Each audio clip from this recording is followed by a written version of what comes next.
গুজরাটে বাংলাদেশি নামে মুসলমানদের গ্রেফতারের পর এবার বাংলাদেশ সীমান্তে পুশিং করতে শুরু করেছে ভারত।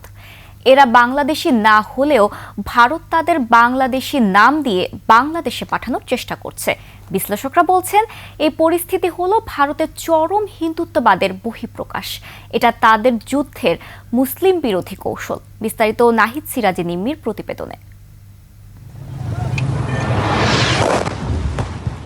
পাকিস্তানে হামলার পরই বাংলাদেশি সীমান্তে পুশ ইন শুরু করেছে ভারত। গত 2 দিনে তারা বাংলাদেশি নাম দিয়ে কয়েকশো ভারতীয়কে পুশ ইন করে, যাদের বিজিবি আটক করেছে।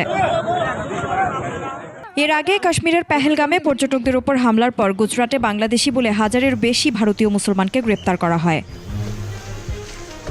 বিশ্লেষকরা বলছেন ভারত মুসলিম বিরোধী একটি আবহ তৈরি করে চাপ সৃষ্টি করতে চাইছে, আর সেই কারণেই গুজরাটে গ্রেপ্তার এবং বাংলাদেশে এই পুশ ইন।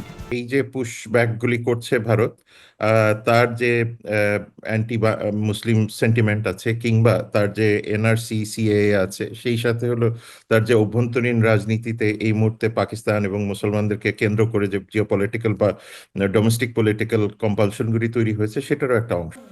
হিন্দুত্ব উগ্র জাতীয়তাবাদকে আরো শক্ত করতেই তারা মূলত বাংলাদেশের সীমান্তে এই পুশ ইন শুরু করেছে। বাংলাদেশ ইন্ডিয়ার সাথে যে এমনি তো সম্পর্ক এক ধরনের তলানিতে আছে, এ ধরনের অ্যাগ্রাভেট করার জন্য যেন বাংলাদেশের মানুষের মন মানসিকতা বা সরকারি যা অবস্থান আছে সেটা যেন আরো অ্যান্টি ইন্ডিয়ান হয়ে ওঠে। ধরেন আপনি যদি মনে করেন যে এই অবস্থায় ইন্ডিয়া আমাদের এখানে পুশিং করছে, তাহলে আপনার এটা একটা হতে পারে।